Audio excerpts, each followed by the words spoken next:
trabajos prácticos de otras materias, física o también en álgebra, representaban en un par de ejes cartesianos una función, una parábola, una recta o la función que fuere, ustedes la representaban usando un papel y usando un marcador o un trazador. Acá la ventaja que tiene esto es que, primero, que es en forma instantánea y segundo, que lo representamos en una pantalla de fósforo blanco, vendría a ser. Ahora vamos a ver cómo está constituido. La función o la manera de representar las funciones tiene que ver con que el osciloscopio, básicamente los primeros que eran de rayos catódicos, tienen, ahora vamos a ver un esquema, un emisor de electrones. Ese emisor de electrones genera electrones, muchísima cantidad de electrones, y después tiene un par de anillos. A ver si está el dibujo, es más fácil explicarlo sobre el dibujo. Acá, ahora después vuelvo para atrás. Fíjense, hay ahí un cátodo termoiónico en los que eran de tubo, ahora hay digitales, que la función que tiene ese cátodo termoiónico es la de generar electrones. Genera mucha cantidad de electrones. Después hay dos ánodos, es decir, ya con polaridad positiva, que lo que hacen es darle impulso a esos electrones, los aceleran, porque el electrón, que prácticamente no tiene masa, acuérdense que prácticamente no pesa nada el electrón, de los elementos que tiene el átomo, el electrón es el más livianito de todos. Quiere decir que si yo genero una cantidad de electrones y con esos esos ánodos de enfoque los acelero, esos electrones salen despedidos hacia la pantalla, esa pantalla fluorescente que tienen dibujada ahí en violeta, salen despedidos violentamente. Y lo único que van a hacer en la pantalla es dibujar un punto en el centro de la pantalla. La pantalla está revestida en la parte interior con fósforo blanco, de manera tal que cuando el electrón pega en la pantalla, se ve una imagen sobre esa pantalla. Ahora bien, si el aparato tuviera,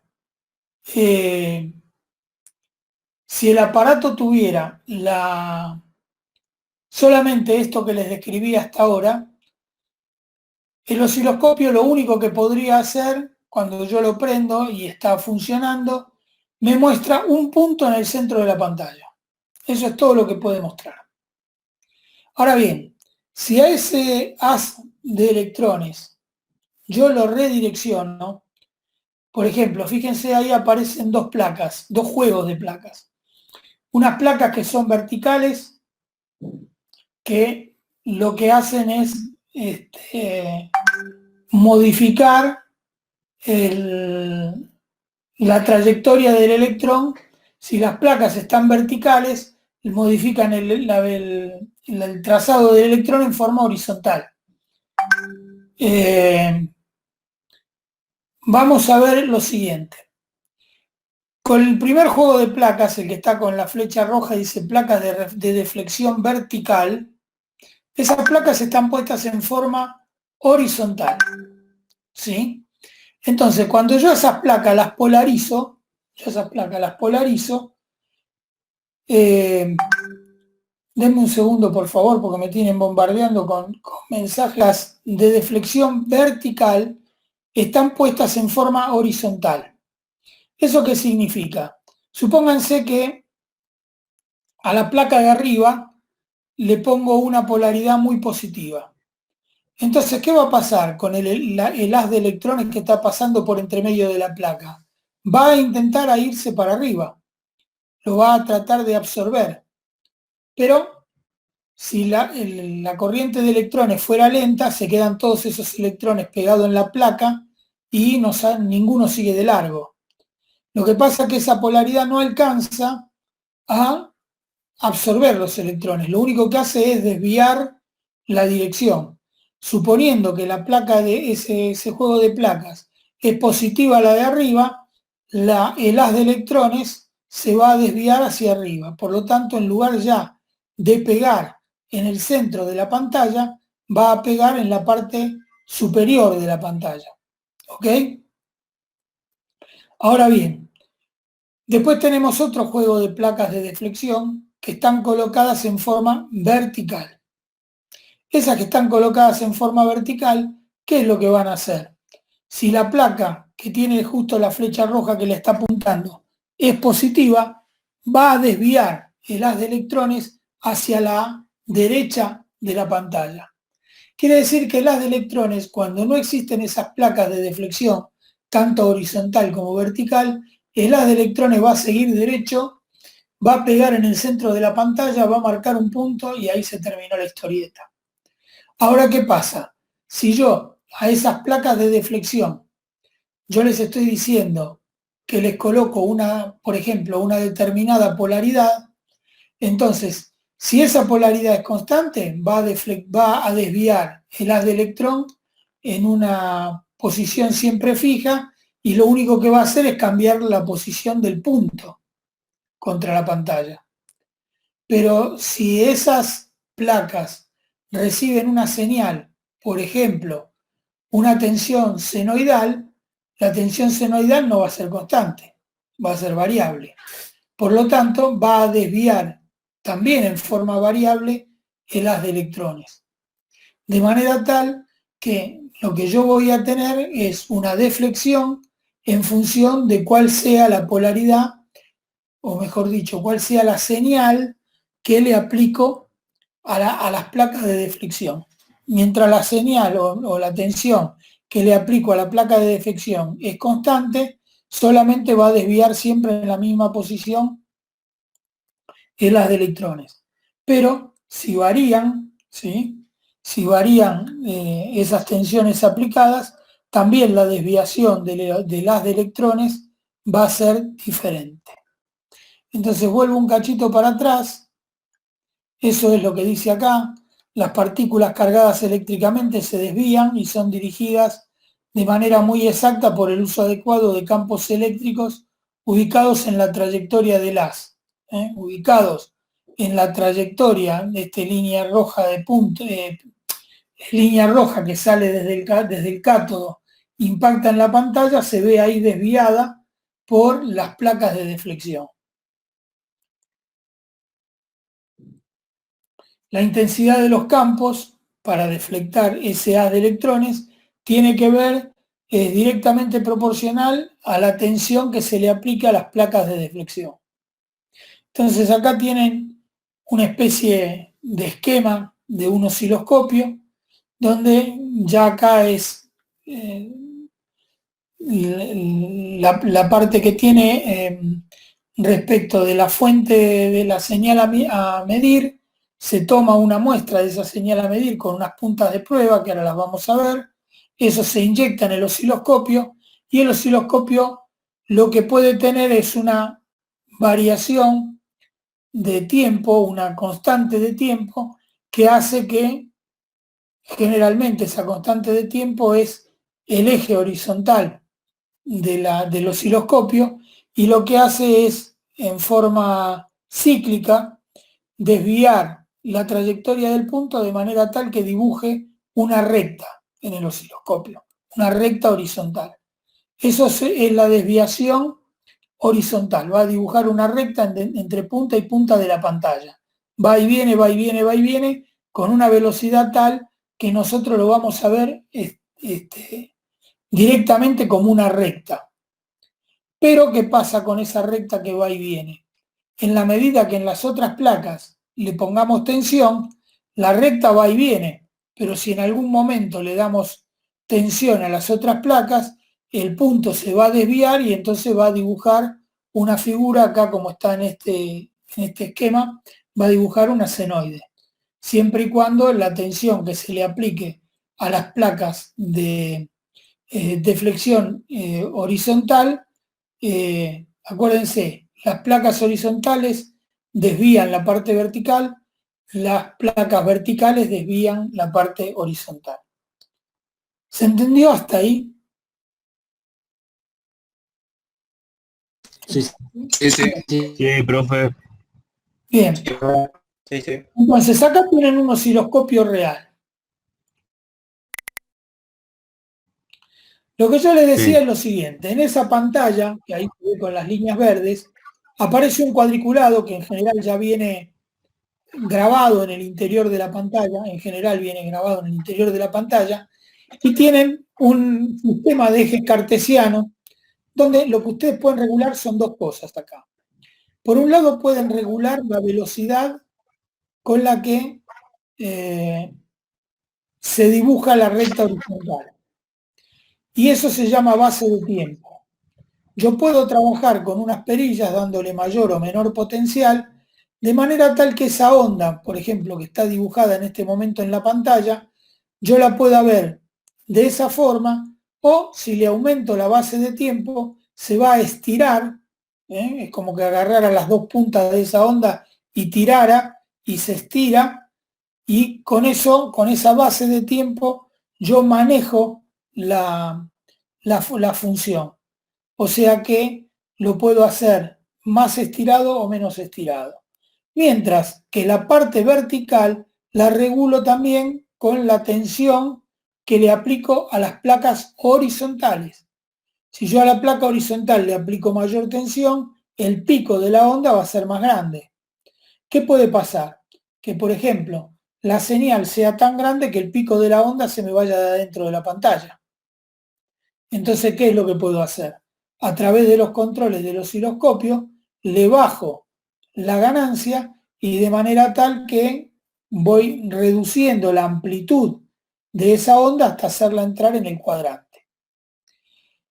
Hay unos cuadraditos muy finitos que se ven ahí, que son una especie de reticulado de la pantalla, como si fuera un papel milimetrado, y cuando el osciloscopio está calibrado, cuando tiene el punto de la variación de tiempo, tiene un punto que es calibrado, en ese punto calibrado cada cuadradito vale un determinado valor en microsegundos o en milisegundos, de manera tal que yo puedo de esta manera medir frecuencia. Y de la otra, y con el otro, con la altura, digamos, con los cuadrados en forma verticales sobre el eje Y, lo que puedo hacer es medir amplitud. Entonces, mediante la utilización de este aparatequio, yo lo que puedo hacer es medir, por ejemplo, en una senoide, medir dónde está el máximo, o en esta función que está representada allí, puedo ver dónde está el máximo, dónde están los dos mínimos que se ven ahí. Hay tres máximos, uno justo sobre el eje de la Y, y después hay otros dos más, uno que está justo tocando el eje de las X y el otro un poco más arriba, yendo hacia la derecha, de manera tal que yo puedo determinar y puedo ver una onda. Esto es muy importante, sobre todo cuando uno quiere hacer, por ejemplo, un análisis de forma de onda. Ustedes saben que, y si no saben se los digo, pero cuando la empresa distribuidora suministra energía, tiene algunos parámetros que tiene que cumplir. Esos parámetros son, por un lado, el nivel de tensión. A ustedes en su casa les tienen que dar 220 volts, más o menos 5% si es para máquinas, o más o menos 3% si es para iluminación. Por supuesto que no se cumple. Pero eso se llama calidad de servicio. Entonces, la calidad de servicio indica que a ustedes le tienen que dar 50 ciclos, más o menos medio ciclo, les tienen que dar 220 volts, y les tienen que dar una forma de onda parecida o lo más parecida posible a una senoide. El tema es que hay muchísimos elementos instalados en la red que distorsionan la forma de onda. Entonces, muchas veces esa distorsión de la forma de onda en algunas máquinas produce calentamiento, en otras máquinas produce fuerzas electromotrices parásitas. ¿Se acuerdan cuando hablamos el otro día de la famosa fórmula 444 por N por F por Phi. Bueno, eso da la fuerza electromotriz inducida, pero fíjense que para esa fuerza electromotriz hay dos cosas que intervienen. Por un lado, la frecuencia, 444 por N por F por Phi. Y por otro lado, el factor de forma, que en esa fórmula nosotros lo estamos aceptando como que vale 1,11. Por eso la fórmula 4 por factor de forma decimos es 4,44. Pero en realidad eso es si la forma de onda es una senoide pura. Entonces, ¿qué puede pasar? Que aparezcan distorsiones, que se llaman distorsiones armónicas, y que muchas veces molestan y ocasionan perjuicios, sobre todo interferencias. Y entonces más de una vez, sobre todo en los circuitos electrónicos, no están bien blindados, eso hay que eliminarlo. Y bueno, para eso hay que hacer un análisis espectral de la forma de onda, ver cuáles son las frecuencias que tienen esas formas de onda. Acuérdense que las frecuencias que son múltiplos de 3, la tercera armónica, la sexta, la novena, etcétera, se cancelan entre sí por el tema de la sumatoria de corrientes, pero en general la quinta y la sexta armónica y séptima armónica son las que más molestan. Y eso es lo que el osciloscopio nos permite determinar cuáles son las magnitudes y a lo mejor colocar filtros o algún circuito electrónico que reduzca ese tipo de armónicos. Entonces, acá tienen otra manera de ver, es otro dibujo similar, donde ustedes tienen que esquemáticamente el osciloscopio va a tener una fuente de alimentación, es decir, lo enchufan a la red, o hay algunos que son a batería, pero en general se enchufan a la red, y esa fuente de alimentación sirve para alimentar el cátodo, que es el que emite los electrones. Después tienen la señal de entrada, que es la señal de entrada va a las placas horizontales. Las placas horizontales, acuérdense, son placas horizontales, pero desvían en forma vertical en las de electrones.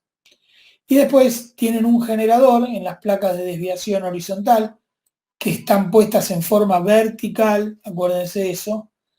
Ese generador diente de sierra lo que hace es hacer ir y venir, ir y venir, ir y venir a el haz electrónico. La combinación del generador de diente de sierra que lo hace ir y venir a lo ancho de la pantalla y la señal que ingresa en las placas de desviación vertical hacen que la combinación de esos dos movimientos genere lo que ustedes ven en pantalla. Bueno, acá lo que dice es que muchas veces la señal que uno quiere tomar, sobre todo en electrónica, a veces son señales muy débiles, entonces entran primero en un amplificador, pero eso no molesta demasiado. Seguimos. Bueno, esto se los expliqué cómo funcionaba. Si alguno tiene alguna duda, me interrumpe. Yo sigo avanzando con la creencia de que todo lo que voy diciendo se va entendiendo. Pero por favor, si alguno no entiende, me corta y vuelvo acá a esta historia, donde dice este cañón de electrones, está esta rejilla o el circuito termoiónico, que es el que nos genera, y después están los aceleradores, que es lo que dice acá, que dice a fin de colimar y acelerar los electrones, después del generador, que es la reja de control, se ubican dos electrodos cilíndricos sometidos a altas tensiones positivas para acelerar los electrones. Esta configuración hace que los electrones salgan disparados rápidamente. La acción simultánea del primero y segundo electrodo lo que hace es como agarrar a todos los electrones y meterlos en un embudo y que salgan todos juntos formando un único haz que cuando pega en la pantalla, si no tiene ningún otro tipo de desviación, se llama punto de enfoque. Bien. ¿Cuál es la velocidad a la que avanzan los electrones? Bueno, todo depende de cuál sea la tensión que le aplicamos a las placas. Entonces, por un lado, nosotros vamos a tener la velocidad va a ser 2 veces la carga eléctrica del electrón por el potencial del ánodo, que es el que lo acelera. Cuanto más potencial pongamos, lo va a acelerar, y dividido la masa del electrón, que es mínima. Con lo cual ahí tenemos la velocidad con la cual los electrones salen disparados, digamos, desde el fondo de la pantalla hacia el frente, desde el fondo del tubo hacia el frente. Y después tenemos que ese cañón electrónico genera el bombardeo de los electrones, pero los electrodos, tanto las placas deflectoras horizontales o verticales, producen una desviación de ese haz de electrones de manera tal que produce sobre la pantalla, convierte el punto en una función o en la representación de una función. Según cuál sea el potencial aplicado, la deflexión será más o menos grande. Cuanto más tensión le aplique a las placas deflectoras, más va a tener, mayor amplitud va a tener o va a dejar registrado ese haz electrónico en la pantalla. Bueno, acá tienen cómo es la desviación. Menos mal que lo están viendo en la computadora, porque este dibujito con líneas tan finitas, generalmente en la pantalla no se ve. Entonces, en los sistemas de deflexión, esa desviación Y sobre el frente, sobre la pantalla, va a depender, por un lado, del potencial que nosotros le pongamos a las placas, que es SE mayúscula. Pero por otro lado, va a depender también del largo de la placa. Imagínense que si la placa es muy cortita, el electrón pasa por ahí muy rápido, lo desvía poquito. Pero con la misma tensión, si la placa es más larga, el electrón recorre más distancia adentro de un campo eléctrico que lo desvía. Por lo tanto, la desviación es mayor. Y evidentemente la distancia que hay entre la placa y la pantalla también interviene. De manera tal que ustedes van a tener que la desviación I va a depender. Ahí donde dice LB corta tiene que ser LI, ¿sí? Va a depender de la longitud que tenga la distancia que hay entre la placa y la pantalla, y va a depender también del ancho o del largo de la placa que lo polariza, que es la letra B corta. Y existe una relación, ahí tienen las fórmulas. LB es la distancia del centro de la placa al centro de la pantalla. B corta, B corta, B corta, B larga, B corta, longitud de las placas de deflexión horizontal. E sub Y, la tensión que le aplican a las placas. A sub B es la separación entre las placas de deflexión. O sea, cuanto más separadas están las placas, menos va a desviar el haz electrónico. Cuando las placas están más juntas, lo va a desviar más. Y la letra mayúscula E con el subíndice B larga es la tensión de polarización. De manera tal que puede escribirse que la desviación va a depender de esa deflexión SY y del valor de la tensión que le apliquemos. Lo mismo, una fórmula igual a esta se va a obtener reemplazando la Y por una H. O sea que vamos a tener la deflexión horizontal. ¿Ven? Vamos a tener SX, acá teníamos SI, acá tenemos SX, y los parámetros que intervienen son los mismos. LBBB, acá va a ser LHBH, y acá era AB corta, y acá vamos a tener A sub H. Es exactamente lo mismo, y la fórmula final de la desviación horizontal, la de la desviación vertical era SI por EI, la de la desviación horizontal es SX por EX. ¿Qué es lo que tienen que saber de esto? Porque ahora después sigo, pero vamos por parte. ¿Qué es lo que les puede tocar en el examen? Saber hacer este dibujo. Saber explicar qué es este dibujo. saber qué es la emisión de electrones, cómo se aceleran, qué función tienen las placas. Es decir, este es el funcionamiento, esta figura 3 es el funcionamiento del osciloscopio. ¿Ok? ¿Hasta ahí? Sí. Bien. Entonces, esto puede ser la pregunta del examen. Describa cómo funciona un osciloscopio. Entonces hacen este dibujito y explican todo esto que les dije, la generación de los electrones, la aceleración y la desviación que producen en el haz electrónico las placas de deflexión horizontal y de deflexión vertical. De manera tal que hacen un dibujo sobre la pantalla. Todas estas fórmulas no. Bueno, acá hay otra vez un osciloscopio, es siempre el mismo dibujo, la son dibujos tomados de distintos lados, pero fíjense que es siempre lo mismo. Lo que tenemos es una resistencia emisora de electrones, el cátodo de aceleración, que tiene polaridad positiva, y después el haz de electrones pasa por las placas horizontales y verticales, donde la desviación horizontal se produce por un diente de sierra, una función diente de sierra que la aporta el mismo osciloscopio, la tiene interna, y las placas verticales son la señal que ustedes le van a inyectar al equipo. Y eso se impacta sobre una pantalla fluorescente. Entonces, eso es un osciloscopio analógico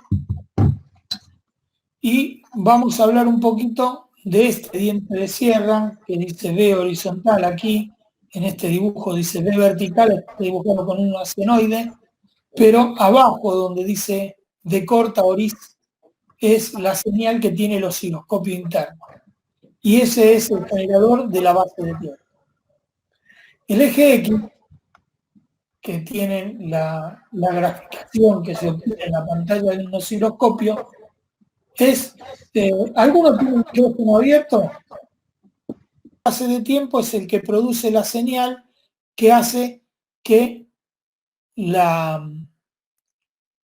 haz de electrones se mueva en forma horizontal desde el extremo izquierdo al extremo derecho de la pantalla y básicamente va y viene con muchísima velocidad, dado por el tema de la base de tiempo que tiene esa onda de diente de sierra, que es la que le provoca ese barrido horizontal.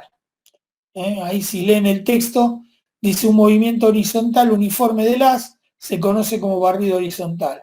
Una vez que llega al extremo derecho de la pantalla, retorna otra vez al extremo izquierdo y así sucesivamente. Entonces, ese tiempo de barrido, prácticamente el regreso del extremo horizontal, derecho de la pantalla a otra vez al extremo izquierdo, se llama periodo de flyback y es un tiempo muchísimo más pequeño que no se llega a distinguir. Si ustedes lo que sí pueden hacer es con los controles del osciloscopio, eso lo van a jugar con el trabajo práctico que hagan con si alguna vez lo podemos hacer, que hagan con el osciloscopio, van a jugar con el control de la base de tiempo y, por ejemplo, van a poder hacer que el barrido sea lento, que lo pueden ver a simple vista, o que sea tan rápido que lo ven como una recta. Pero también se puede ver, si ustedes cambian la base de tiempo, que sea lenta la base de tiempo, entonces el haz va a ir desplazándose lentamente a lo ancho, de la pantalla, y si le aumentan la base de tiempo va a ir tan a los santos pedos que no van a ver el punto, directamente lo van a ver como una raya, porque va y viene tan rápido que lo van a ver como una recta. Pero se puede ajustar esa base de tiempo de manera tal que vaya haciéndolo en forma lenta.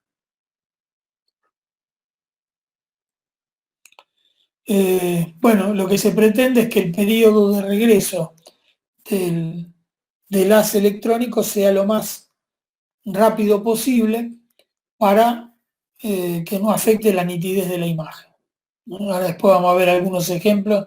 No es lo mismo lo que yo tengo acá en fotos que lo que es verlo en vivo y en directo en el osciloscopio.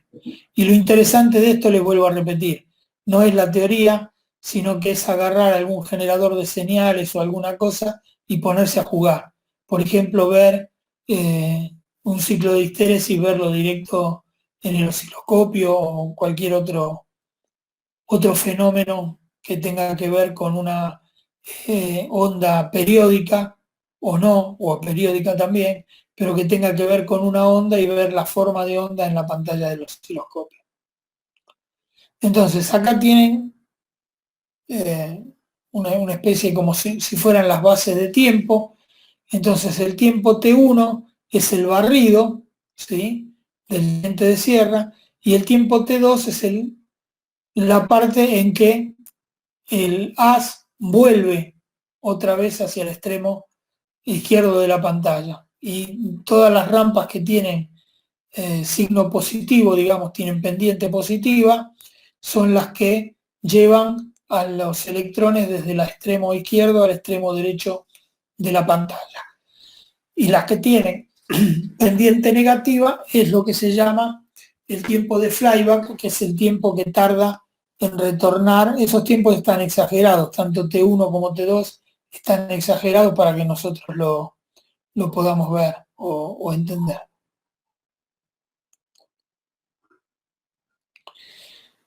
Algunas veces es necesario ver dos señales. Entonces, hay varias maneras de hacerlo. Una de ellas es tener un osciloscopio de doble trazo, que lo que hace es tener una llave electrónica muy rápida, que lo que hace es conmutar lo que se ve en un preamplificador llamado A y lo que se ve también en un amplificador llamado B, y junta las dos señales y las mandan a la placa vertical. Con lo cual se pueden ver dos señales en la misma pantalla del osciloscopio. Este tipo de osciloscopio es viejo y ya prácticamente no se usan, porque ahora lo que sí hay es lo que se llaman los osciloscopios de doble haz. Ahora vamos a ver, tienen todo duplicado, entonces pueden ingresar con la señal en lo que se llama un canal, el canal A, y con la otra señal en el canal B. Y entonces ustedes pueden ver dos señales que se pueden hacer por medio de chopeo, es decir, el osciloscopio, como en este caso, muestra una señal y después la otra en forma cíclica, muestra una y otra, una y otra y una y otra, y el osciloscopio de doble A se las muestra las dos todo el tiempo. Fíjense, acá en el canal 1 tienen una senoide, en el canal 2 tienen otra, y fíjense cómo es la base de tiempo. Primero muestra una onda, mirando el esquema de izquierda a derecha, el primer diente de sierra les muestra la señal que hay en el canal 1. Regresa en esa parte que es la pendiente negativa y la parte horizontal, donde dice regreso, y después la siguiente onda muestra lo que está en el canal 2. De manera tal que si esos tiempos son rápidos, es como que se ven las dos al mismo tiempo. ¿Ok? Entonces, si el osciloscopio, tanto en la parte horizontal como en la vertical, se le colocan señales externas, es decir, en lugar de usar como base de tiempo la interna del osciloscopio, yo le puedo poner una señal exterior. Puedo utilizar, por ejemplo, dos señales alternas, una que desvíe la parte horizontal y la otra que desvíe la parte vertical, de manera tal que en lugar de ver una senoide, puedo ver figuras cerradas parecidas a una elipse, que se llaman figuras de Lissajous. Después, sobre el final de la clase, las vamos a ver, y son lindas para jugar con el osciloscopio, pero también sirven para medir en función de la cantidad de veces que son cortadas por tangentes horizontales o verticales. No me voy a adelantar demasiado, lo vamos a ver en un ratito. Fíjense, hay el osciloscopio y puede llegar a integrar las funciones y, por ejemplo, tienen en el primer caso una interpolación senoidal y en la otra una interpolación lineal, que es el hecho de formar una onda cuando le utilizamos el tipo senoidal, como justamente el integrador es una senoide, va a salir bastante más perfecto que lo que sale una interpolación lineal, que lo único que hace es unir los puntos con trazos rectos.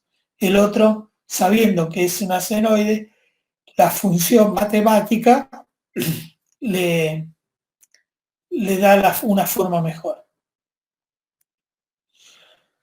O sea que esos son, después tenemos los tiempos de muestreo, y eso va a depender del tipo de señal que queremos mirar. Hay señales que son muy estables, entonces el osciloscopio le da tiempo para que esa señal se manifieste en la pantalla. Pero hay otras señales que son instantáneas.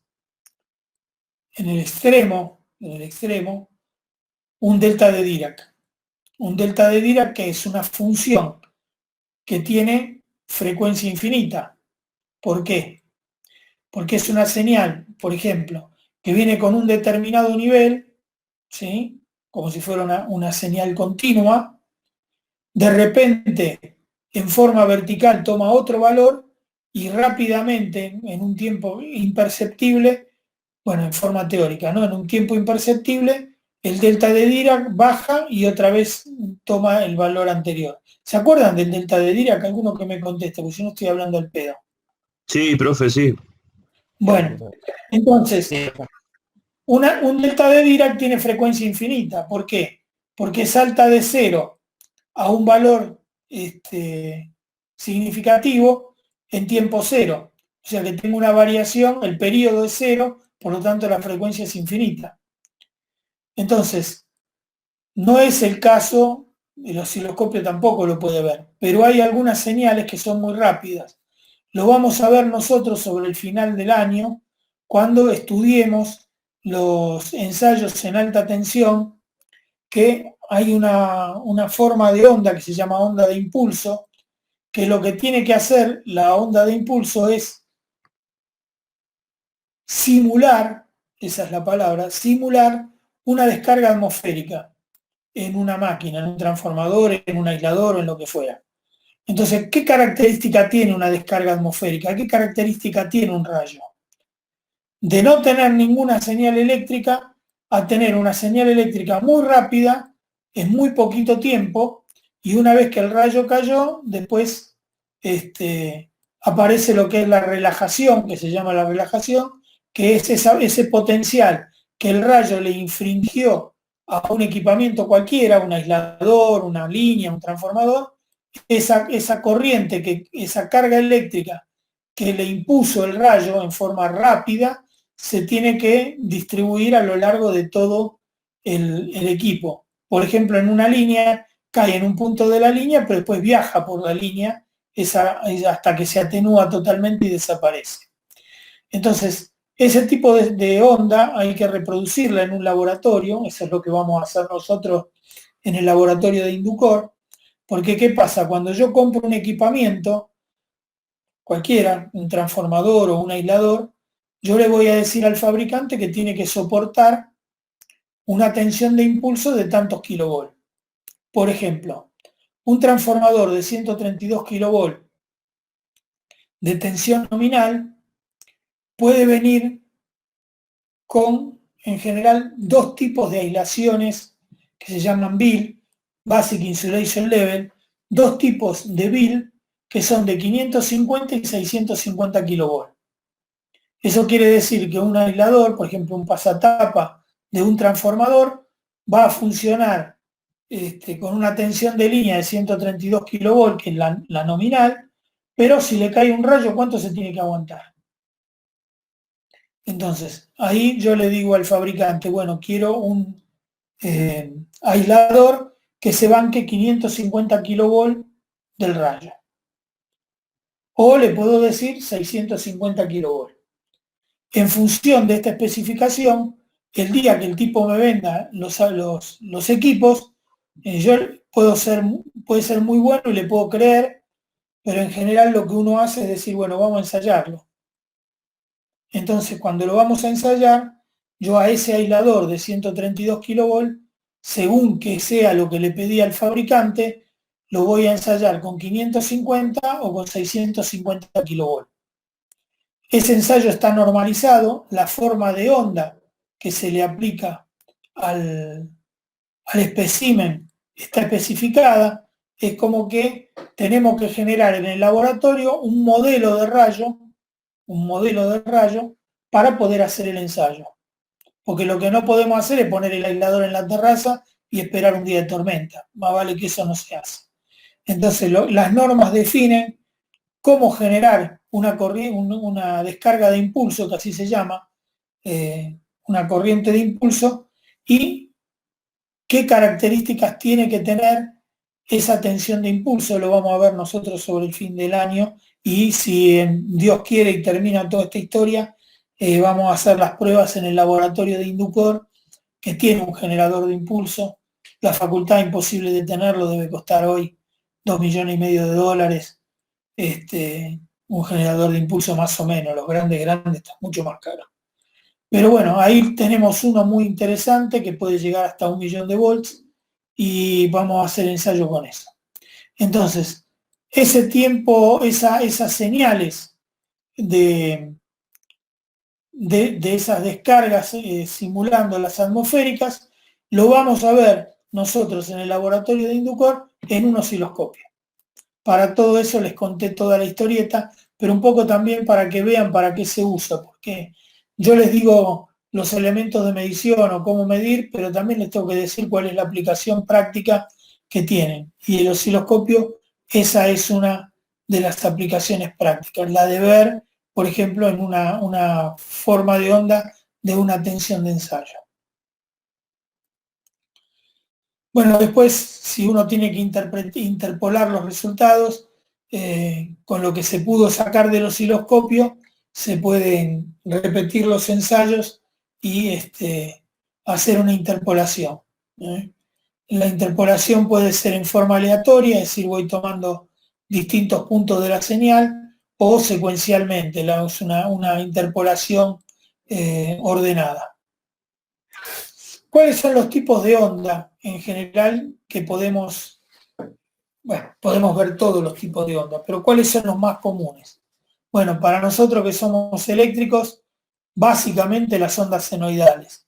Para los electrónicos ya aparecen otras ondas, como son las cuadradas y los rectangulares, que son trenes de pulsos.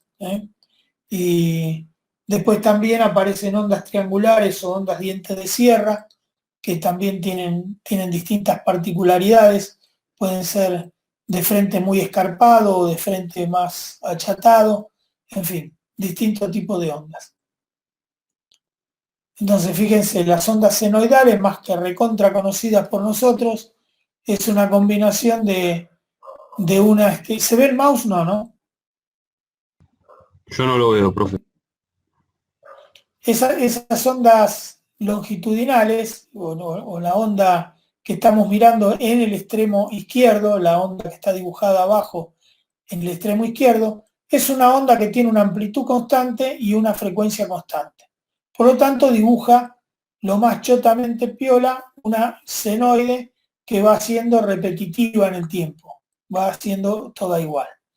Ahora, ¿qué pasa? A la derecha tenemos otra senoide donde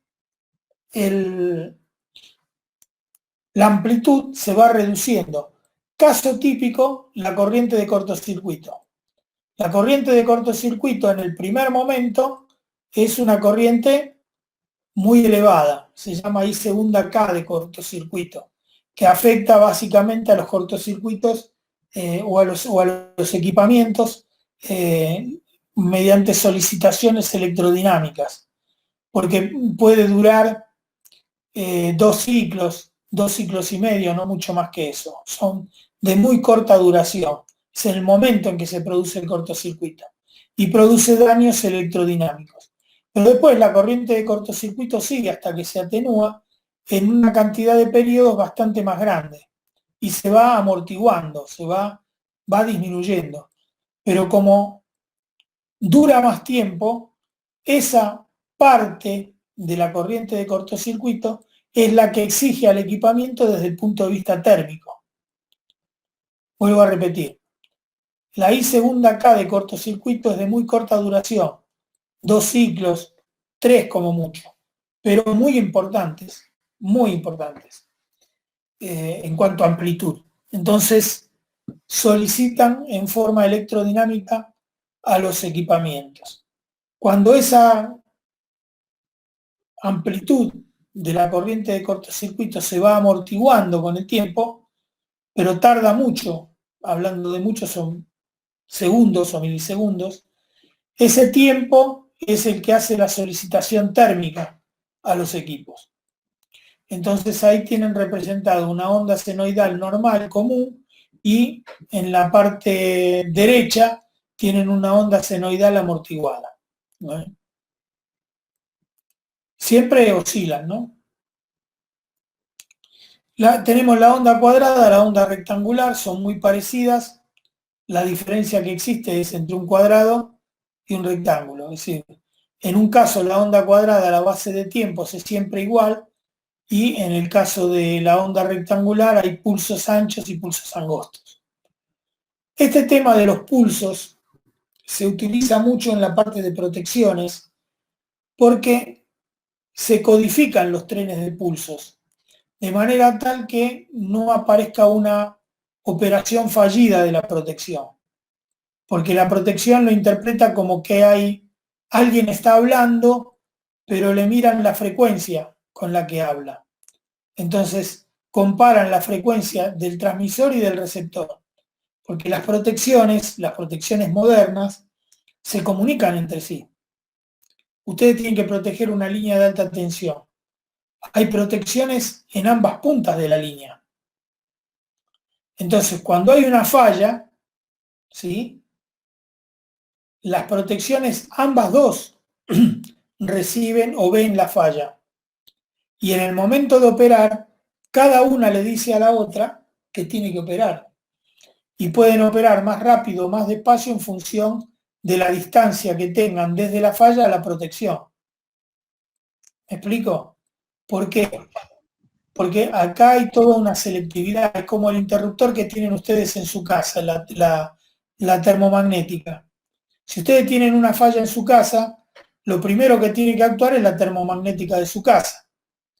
Después tiene que actuar la termomagnética que le pusieron en la entrada de sur o de Denor. Después tiene que actuar el fusible o la termomagnética fusible en general que tiene la cámara transformadora.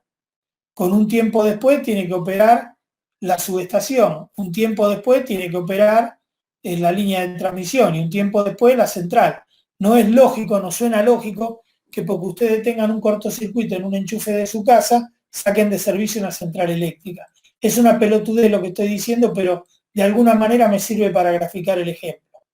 Entonces, las protecciones termomagnéticas y estas que son las comunes no tienen significancia. Pero cuando ya hablamos de los sistemas de alta tensión, las protecciones se comunican entre sí. Y les voy a dar un ejemplo, cualquiera de ustedes se puede acordar del apagón que sufrimos el año pasado, el Día del Padre.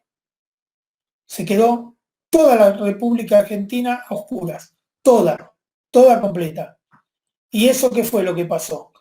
Falló la comunicación entre protecciones. Hubo una falla en una línea de 500 kilovolt que viene de la zona del norte, de Salto Grande, de Yacyretá.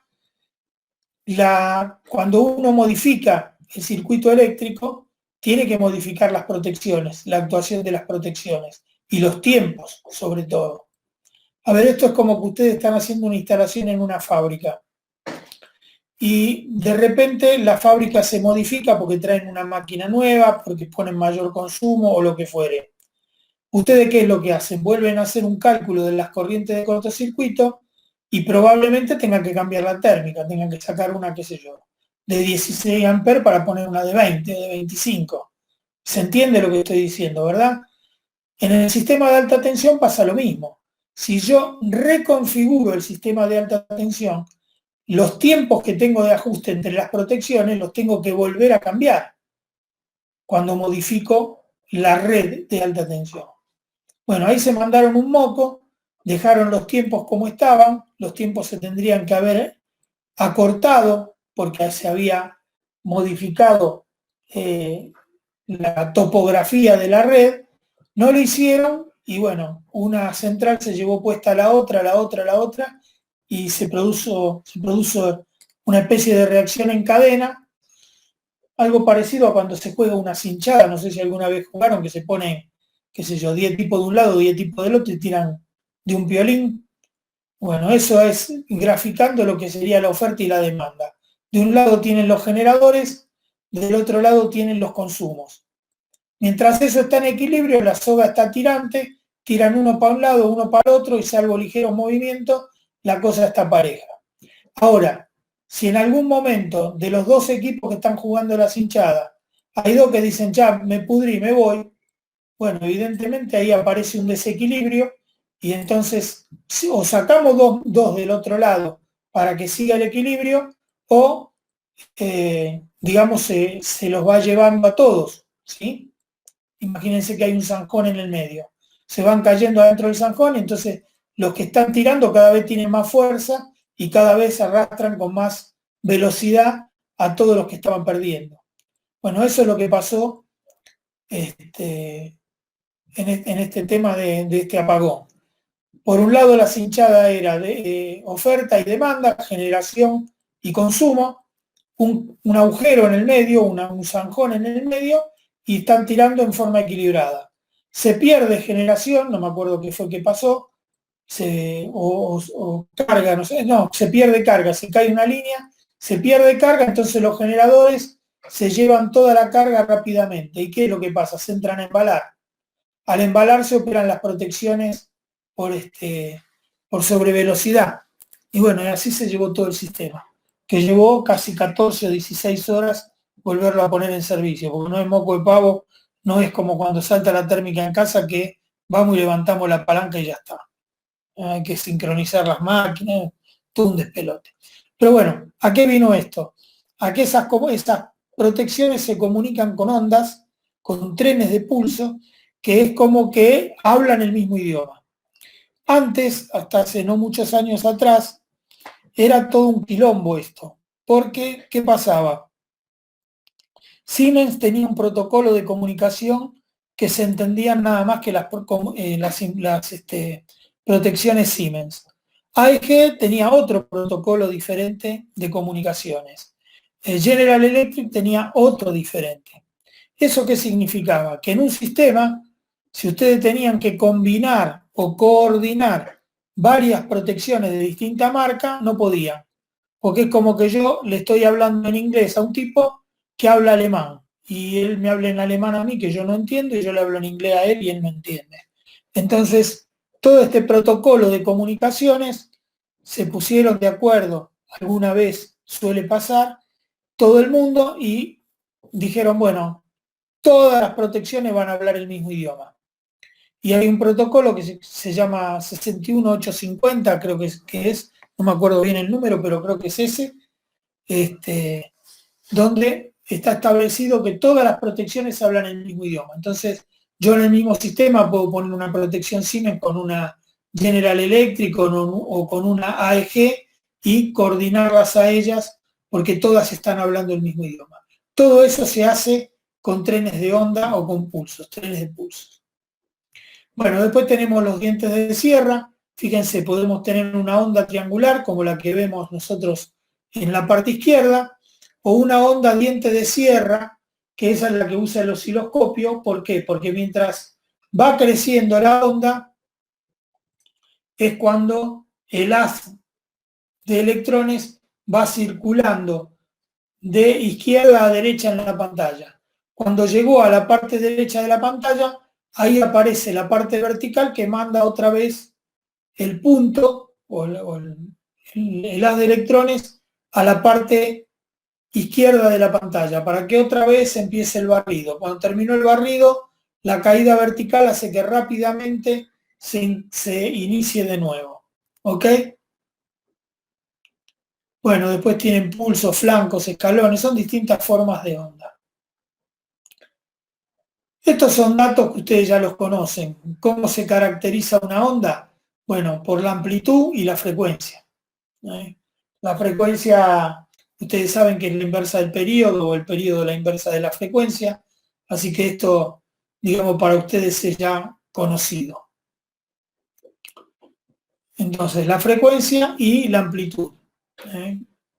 Ahí tienen cómo se genera una senoide, que esto ustedes ya lo saben hacer, esto lo habrán visto, y las ondas tienen, sobre todo en corriente alterna, bueno, estamos hablando de corriente alterna, estas ondas lo que tienen es que en función de que sea el equipo que están alimentando, pueden estar en sincronismo o en fase o no. La máxima desviación que aparece son 90 grados, que sería una bobina o un capacitor puro. Saben que los 90 grados justo no se dan nunca, ¿no? Sí, porque siempre aparece un componente resistivo en cualquiera de esos elementos. Bueno, otra vez lo mismo, un osciloscopio donde aparece el cátodo, aparecen las placas horizontales que hacen la deflexión vertical y aparecen las placas horizontales que hacen, verticales que hacen la desviación horizontal. Y con una punta de prueba que está tomando ahí de un circuito para saber qué es lo que la señal que manda. Estos son los ajustes que en un osciloscopio analógico hay que hacer. Hay que ajustar la atenuación o amplificación. Eso es porque si la señal que está entrando es muy pequeñita y el osciloscopio no la llega a ver, hay que poner un amplificador para que esa señal que entre tenga mayor amplitud. Por supuesto, los amplificadores no son cualquier porquería, tienen que tratar de respetar lo más que se pueda la forma de onda. El otro tema que tienen que resolver o que tienen que ajustar es la base de tiempo. Esa base de tiempo les va a decir, por ejemplo, cada unidad de longitud de la pantalla, cuánto tiempo es. Entonces ustedes, por ejemplo, pueden ajustar la base de tiempo de manera tal que ese reticulado que vimos en la pantalla, cada uno de los cuadraditos, la base de cada uno de los cuadraditos sea 1 microsegundo, 10 milisegundos, 1 segundo, lo que ustedes quieran. Ajustan la base de tiempo, ¿ok? Y después lo que tienen que ajustar es el trigger o el momento en que el osciloscopio dispara la señal. Hay otros ajustes que tienen que ver con la puesta en foco para que, como el foco de una fotografía o el foco de cualquier imagen que está fuera de foco se ve como nublado. La intensidad, que vendría a ser el grosor, por decirlo de alguna manera, de la señal, y la posición, la pueden poner justo, si centrarla sobre el eje de las X, se la pueden subir y bajar. Ahora vamos a ver algunos dibujos. El tema de que el osciloscopio analógico tiene limitaciones que tienen que ver con la lentitud, ¿sí? Básicamente con la lentitud. Y después, además del osciloscopio analógico, está el osciloscopio digital. Acá tienen las diferencias o las falencias que puede tener un osciloscopio analógico. Una de ellas está en el tiempo que tarda en refrescar la imagen, que es que se figura ahí, el tiempo que tarda en volver el haz de electrones a la parte, una vez que llegó a la parte izquierda de la pantalla, cuánto tiempo tarda en volver a la parte derecha, cuánto tiempo tardan las señales, un poco hablando de la sensibilidad, ¿no? Cuánto tiempo tardan las señales en aparecer, es una especie de retardo. Si la señal es muy lenta no forma una traza, sino que va formando pedazos de trazas, y eso no me permite ver una señal, digamos, continua. Si aparecen fenómenos transitorios, solo se pueden ver si el fenómeno transitorio es repetitivo, porque si no, apareció una vez, el osciloscopio no lo detectó y chau, se perdieron la película, ¿no? Me refiero a la película, se perdieron el desenlace, apareció el transitorio y no lo vieron más. Pero bueno, esos son los problemas del osciloscopio analógico. Pero después están los digitales, que son muchísimo más rápidos, y todas esas dificultades que tenía que tenía el osciloscopio analógico, en el osciloscopio digital las bases de tiempo son mejores, de mejor fino ajuste, y todo es, digamos, más rápido. La principal característica es la frecuencia de muestreo, o sea, pueden muestrar bastante más rápido, y un osciloscopio digital puede tomar millones de muestras por segundo, mientras que el osciloscopio analógico está en cientos de miles de muestras por segundo. Y bueno, el conversor, perdón, el conversor analógico digital del sistema de adquisición de datos hace el muestreo en forma más rápida que si fueran analógicos.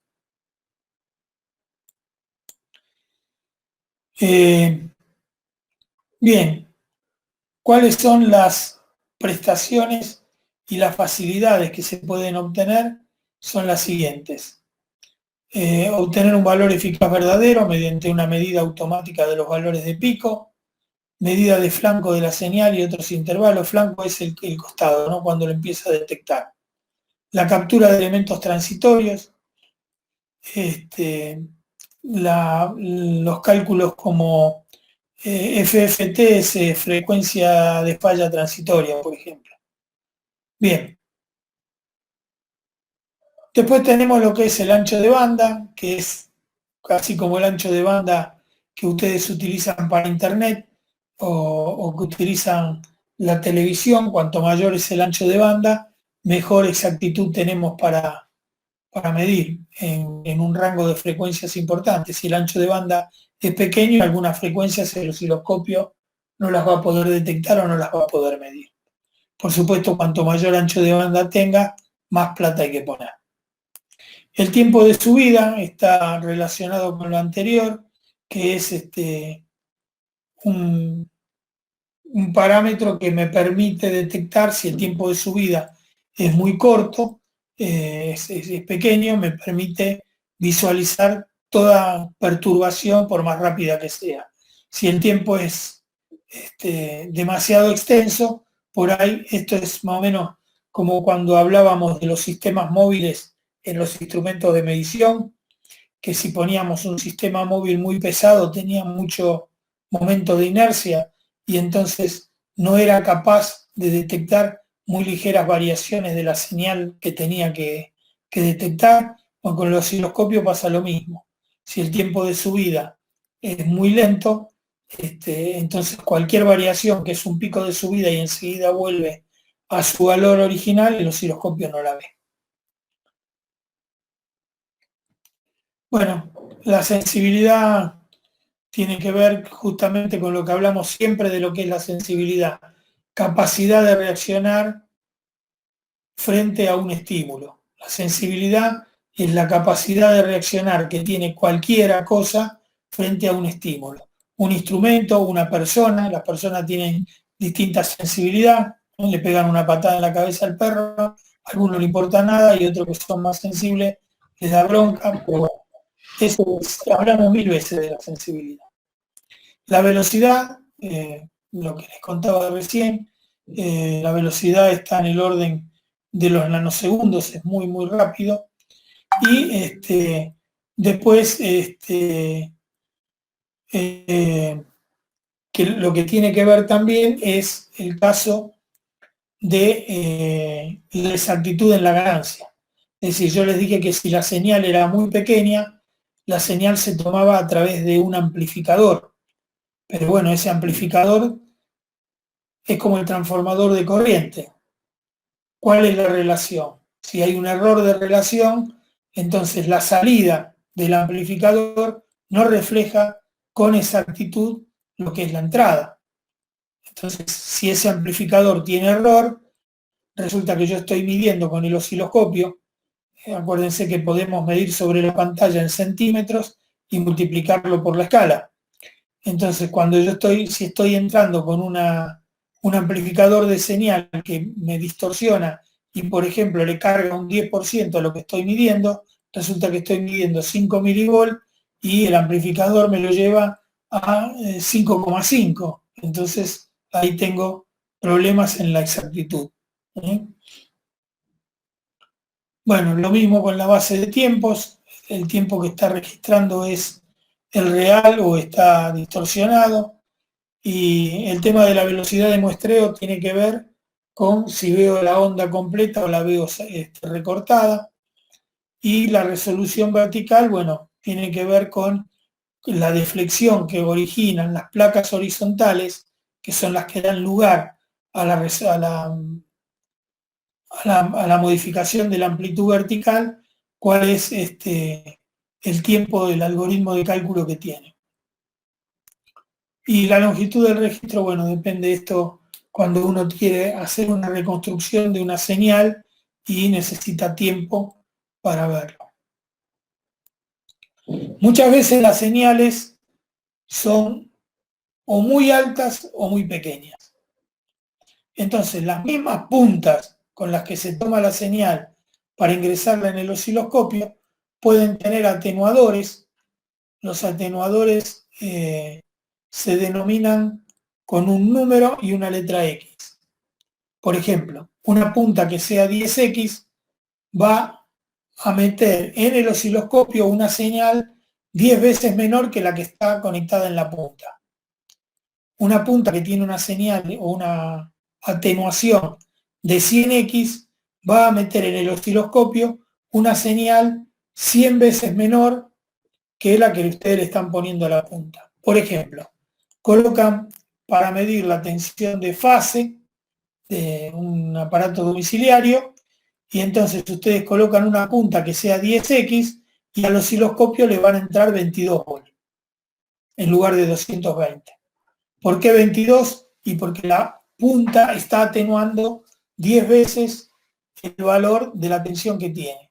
Si le ponen un atenuador de 100X, en lugar de 220 volts van a entrar 2,2 volts al osciloscopio. Generalmente se utilizan estas puntas para seguridad, porque la alta tensión queda nada más que en la punta. Pero otras veces puede pasar que las señales son muy débiles y hay que amplificarlas. Entonces acá lo que se llama es otra vez la amplificación, pero en estos casos se pone la X adelante. Cuando ponen la X adelante, la punta es amplificadora. Cuando la X está atrás del número, la punta es atenuadora. Por supuesto que esto hay que acordárselo, porque si uno se equivoca y entonces está metiendo 220 volts y le pone una punta amplificadora, de 100, por ejemplo, le están metiendo 22.000 volts al equipo. Con lo cual es muy probable que no hagan bosta. ¿Se entiende? Si no, me paran. Estas son las pantallas que ustedes van a ver el día que jueguen. Y lo que les está mostrando es, esto si lo ponen en internet tiene movimiento, se puede ver tocando la perillita. Esto es un PowerPoint, pero se puede buscar en internet tocando la perillita, se puede cambiar la intensidad o se puede cambiar el enfoque. Entonces estos son, por ejemplo, la intensidad. Cuando ustedes más intensidad le dan, más vivamente van a ver la señal. ¿Ok? Cuanto menos intensidad, es como que se va perdiendo, como que tiene menos brillo, pero en realidad no es brillo, es intensidad. El enfoque es justamente cuando ustedes tocan, por ejemplo, en una máquina de fotos, ajustan el foco para que se vea la imagen nítida, si no se ve borrosa como aparece ahí. Otras visualizaciones, rotación del haz de luz. El barrido horizontal, ustedes lo pueden ver perfectamente horizontal haciéndolo coincidir con el eje de las X, o lo pueden girar ligeramente mediante un control. Son todos potenciómetros. Lo mismo la posición. Ustedes pueden tener la posición de la onda que quieren ver centrada en la pantalla o la pueden subir y bajar. ¿Bien? Cuando se está trabajando con una señal sola, bueno, queda en el centro de la pantalla. Pero supónganse que tienen dos señales porque tienen un osciloscopio de doble haz y quieren comparar, ponen una señal más arriba, una señal más abajo, o incluso hasta las pueden superponer. Cuando hagan el año que viene la puesta en paralelo de una máquina sincrónica, hay manera de sincronizarlo, por ejemplo, colocando en un osciloscopio de doble haz la señal que ustedes están generando con el generador del laboratorio y la otra señal, el otro canal del osciloscopio, la señal que tienen de la red. Entonces, para poner en paralelo necesitan que ambas ondas coincidan, entonces pueden jugar y superponer las ondas. Después pueden conmutar, suponiendo que tienen varias, o tienen dos señales, pueden conmutar que aparezca para arriba o para abajo, eso es para jugar, digamos, ¿no? Después tienen un mando variable, que es lo que pueden hacer con modificar la amplitud de la señal para que las ondas se vean con mayor amplitud, menor amplitud. Pueden invertir la señal, ¿sí? Pueden hacer lo que les decía antes, el chopeado, que utilizando los dos canales se ve el canal 1 y después el 2, el 1 y el 2, el 1 y el 2, y la velocidad del chopeado la pueden ajustar, que sean más lentos, que aparezca canal 1 y después de un tiempo canal 2, y ese tiempo que pasa entre canal 1 y canal 2 lo pueden ajustar.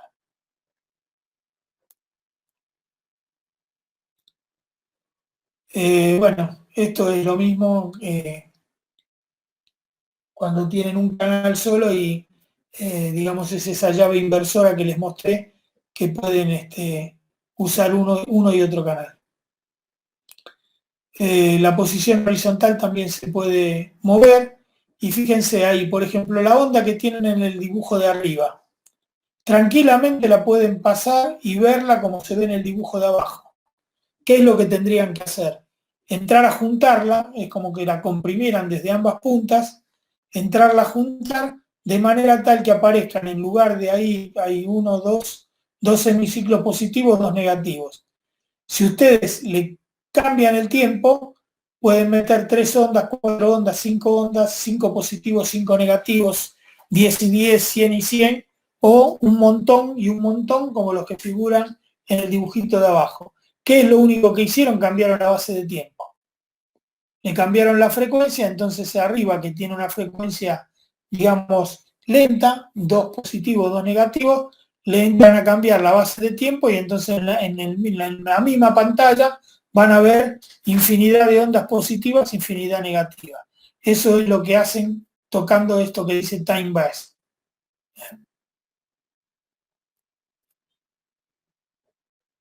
Bueno, acá más o menos lo mismo, ¿eh? Modificar la base de tiempo, entonces pueden aparecer, acá están modificando las dos cosas. Por ejemplo, la de arriba y la de abajo, se ha modificado la base de tiempo y se ha modificado la amplificación también. Tranquilamente ustedes con la señal de arriba pueden obtener, sin tocar nada externo, en el osciloscopio pueden pasar a la señal de abajo. ¿Qué es lo que tuvieron que hacer? Modificar la base de tiempo para que en lugar de aparecer 2 semiciclos positivos y 2 negativos, aparezcan 1, 2, 3, 4, 5, 6, 7, 8, 10 semiciclos positivos, 10 semiciclos negativos. Cambiaron la base de tiempo. Y también lo que hicieron fue cambiar la amplitud. Tenían arriba, la amplitud era de 2 cuadraditos y medio, o no, 2 cuadraditos y medio, y en la de abajo es un cuadradito. Y ahí lo que hicieron fue modificar la amplitud. Esto es toda una cháchara infernal y los errores que se cometen en el osciloscopio. Leer mal, los errores propios de calibración del osciloscopio, los errores propios de la observación del del operador, porque ustedes en una señal como esta tenemos, vamos a suponer acá, la amplitud total entre el punto máximo positivo y el máximo negativo. Hay 1, 2, 3, 4, casi 5 cuadraditos. ¿Pero cuántos son? 5, 475, 480, ¿cuántos son?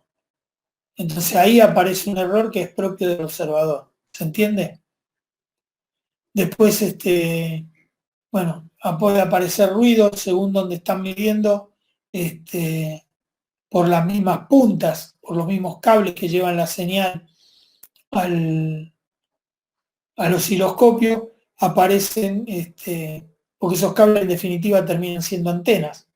Y si hay algún ruido en el laboratorio por alguna lámpara de descarga, o puede ser una lámpara de mercurio, o un transformador cerca, o lo que fuera, esas señales se meten en el cable que lleva la muestra y generan zumbidos y ruidos. Eso, si vamos al laboratorio de alta tensión, lo van a ver también, cómo se mete el ruido cuando hay descargas parciales en los osciloscopios. Bueno, error de lectura, error de paralaje, igual, que esto ya lo estudiamos cuando vimos la parte de instrumentos, así que no me voy a... Solo que acá lo llama error de paralelaje. Si ustedes están mirando la pantalla medio de costado, lo más probable, si la miran de costado, es que vean la onda corrida desde el lugar donde está. Esto hay que mirarlo exactamente de frente. Bueno, si los calibrados, si la base de tiempo le dice que por cada centímetro hay un microsegundo y en realidad en lugar de haber un microsegundo hay 999, bueno, es un error del osciloscopio, en definitiva es un instrumento igual que cualquier otro. Y después, lo mismo, cuando captan la señal con las puntas puede aparecer errores debidos al zumbido o ruido. Estamos hablando de ruido eléctrico. Y finalmente esto, que deberían saberlo, que es cómo se conforman las figuras de Lissajous. Fíjense, ahí tienen dos ondas senoidales, ¿sí?, que están desfasadas.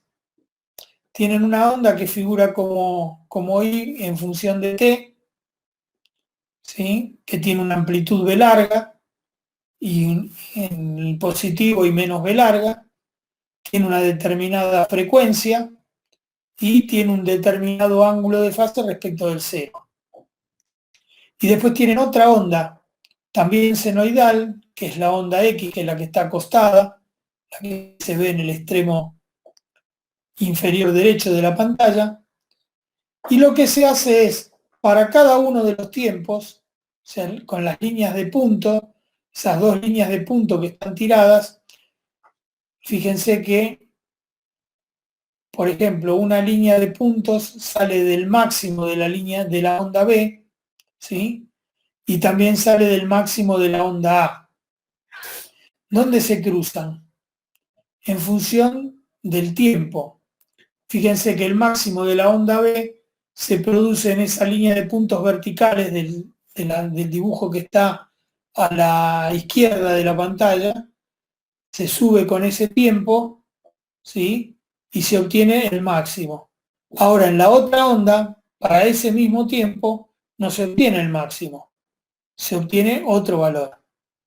Y determinan un punto, que es el punto azul, el primer punto azul, donde les marca la intersección de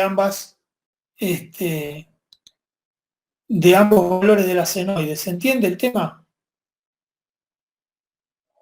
Es punto a punto se dibuja esa elipse que ustedes ven ahí, y acá lo que es, digamos, si uno se pone a jugar y lo hace con el osciloscopio, lo que va a pasar es que si estas ondas tienen distintos desfasajes, las figuras que van a aparecer van a ser diferentes. ¿De qué van a depender las figuras? Las amplitudes van a ser las mismas, van a depender de la frecuencia, ¿sí? Si una está más, si una de las ondas tira cuatro ciclos y la otra tira dos, la figura que construyamos va a ser una. Si cada una de esas ondas, tal como está dibujado acá, ambas ondas tiran un ciclo completo, vamos a tener una determinada figura. Si la diferencia de ángulo entre esas dos senoides cambia, vamos a tener figuras diferentes. Esas son lo que se llaman las figuras de Lissajous, que uno en el osciloscopio puede ir toqueteando las perillas y las va dibujando. Y déjenme que voy acá. Fíjense, la figura de Lissajous para la misma amplitud. Aquí está esta primera de todas, la primera de arriba a la izquierda. Para 0 grados de diferencia entre las dos ondas, se ve una recta, ¿sí? Se ve una recta inclinada a 45 grados. Si las dos ondas senoidales están desfasadas 45 grados, estoy describiendo los dibujos de izquierda a derecha y vamos a empezar con la fila de arriba. Para 0 grados de diferencia de ángulo entre las dos senoides, se ve una recta. Si la diferencia entre las dos senoides, el ángulo de desfasaje entre las senoides es de 45 grados, se ve una elipse. Si son de 90 grados, se ve un círculo perfecto. Si ahora es de 135 grados, se vuelve a ver la elipse, pero inclinada en forma distinta a como estaba inclinada la anterior. Y si la diferencia es de 180 grados, es decir, están en contrafase, se observa una recta, pero ahora a 135 grados. Ahora, eso siempre y cuando las dos frecuencias sean iguales, ¿sí? Con la misma frecuencia, pero distinto ángulo de desfasaje, se ven las figuras que estarían en el primer renglón, por decirlo de alguna manera. Ahora bien, si la frecuencia de una de las ondas es la mitad de la otra, lo que se ven son las figuras que están en la segunda línea. Mitad de frecuencia y distintos ángulos, para 0 grados, 45, 90, 135, etc. Se van construyendo figuras de Lissajous diferentes en función de cuál es la relación entre la frecuencia de ambas ondas y cuál es el ángulo de desfasaje entre ambas ondas. Esto, digamos, uno lo puede dibujar en forma cambiando las ondas en este dibujo y ir poniendo los puntos de encuentro. Bueno, no lo vamos a hacer, pero con el osciloscopio sí, porque lo que podemos hacer es vamos cambiando las frecuencias o vamos cambiando los ángulos de desfasaje y se van a ir dibujando las figuras de Lissajous en la pantalla con estas características. Bueno, fíjense que acá describe un poco en cháchara lo que yo les decía, que en el punto 1 dice las dos señales son senoidales y puras. La segunda condición es que la relación de frecuencia entre ellas sea un número entero a fin de poder observar figuras estáticas. La relación entre la frecuencia puede ser un medio, un tercio, un cuarto, pero tienen que ser valores enteros. Entonces van a obtener estas figuras, que jugando con el osciloscopio se pueden obtener. Con el osciloscopio se puede medir en función de la figura que aparezca cuál es el ángulo de fase que aparece entre una señal y la otra, ¿sí? Porque en función de la figura que les dibuje, van a saber si están las dos señales a 0 grado, a 45, a 90, a 135, etc.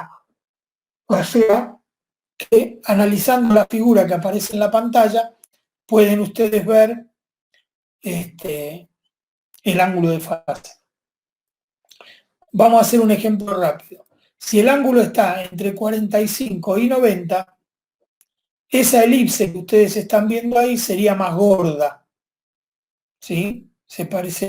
Seguiría siendo una elipse, pero más gorda.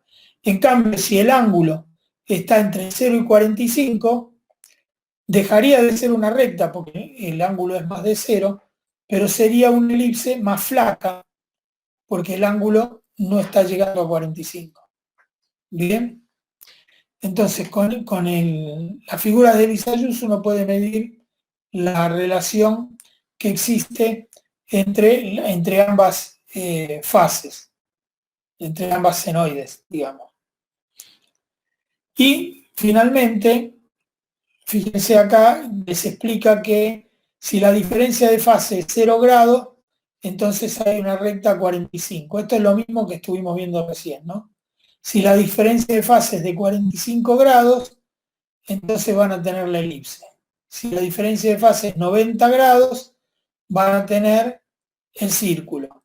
Si es de 135 grados, van a tener la elipse inclinada para el otro lado, y así, cuando van cambiando los ángulos, van obteniendo los valores de A y B en función de lo que ven en la pantalla. Todo lo que aparece ahí, que son los valores de A y B, que son mediciones, lo ven sobre los cuadraditos de la pantalla. Con lo cual, ustedes cuentan cuadraditos y cada cuadradito va a valer un determinado valor en voltios, si la señal está en voltios, y un determinado valor en lo que es la parte horizontal, que son las frecuencias.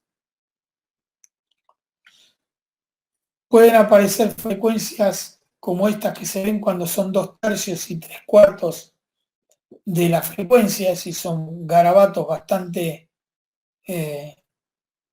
digamos, complicados, que no son tan fáciles como lo de la primera línea, pero hay una manera de contar cuáles son las frecuencias. Entonces, si la frecuencia es de 2/3, quiere decir que en el garabato aparecen dos contactos con tangentes horizontales. Ven que la raya violeta de abajo está tocando en 2 puntos el dibujo, y la raya vertical lo está tocando en 3 puntos el dibujo. Entonces ahí tienen, entre la frecuencia horizontal y la vertical, tienen 2/3. En el dibujo de más abajo, la tangente horizontal toca 3 puntos. Está dibujado el 1 y el 2, pero no está dibujado el punto 3, que es el central en que está entre 1 y 2. Y la tangente vertical toca 4 puntos, que ahí están numerados, 1, 2, 3, 4. Entonces la relación entre frecuencias es de 3/4. O sea que con la figura de Lissajous, sin haber medido el tema de las frecuencias, sabiendo cuántos puntos toca la tangente horizontal y la tangente vertical, pueden sacar la relación entre las frecuencias. Fíjense acá, pasa lo mismo, la tangente horizontal corta en 2 puntos, el dibujo de arriba, ¿no? Corta en 2 puntos, numerados 1 y 2, la tangente violeta, no es tangente, es secante, porque la figura es abierta. Y aparecen 3 puntos en la vertical, que están dibujados ahí como 1, 2 y 3. Y en el otro dibujo, que es un poco más complicado, lo mismo. Aparecen 1, 2 y 3 en la figura, en la línea violeta horizontal, y 1, 2, 3 y 4 en la vertical. Esto es cuando las figuras de Lissajous son abiertas. Fíjense que las que vimos acá completas, había figuras abiertas y cerradas. Por ejemplo, la de 1/3 y 0 grados es una S, es una figura abierta. La de 2/3 también es una figura abierta. Siempre para 0 grados. Ahora, cuando es 45 grados, fíjense que todas las figuras son cerradas. Para 90 grados, todas las figuras son cerradas. Para 135 grados, no importa qué frecuencia sea, todas son cerradas. ¿Sí? Y en el caso de 0 grados y 180, todas las figuras son abiertas, y es si se puede considerar que las rectas del primer renglón se pueden considerar como figuras abiertas. ¿Ok?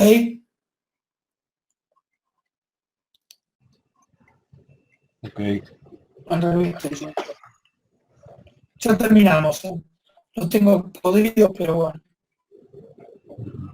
Justo terminamos. Algo de lo que hay que saber. Saber describir este dibujo. ¿Sí? Explicarlo cómo funciona y toda la historieta. Algunas definiciones de esto, que es la base de tiempo, ¿sí? Esto no, esto no, esto tampoco. Los ajustes sí, Y todo esto no.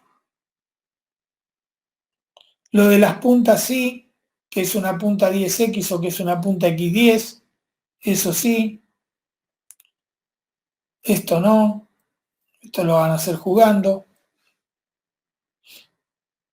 Los errores, saber describir los errores y hacer un dibujo como este. Plantearse hacer un dibujito en el papel, se trae en papel cuadriculado, se dibujan dos ondas y me muestran o me indican cómo construyen la figura de Lissajous. Una simple como esta, una elipse, si las ponen las dos a 90 grados les va a salir un círculo perfecto, pero me tienen que construir una figura de Lissajous. ¿Ok? Por lo menos 4 o 6 puntos. Explicarme cómo se obtienen los puntos. Y nada más.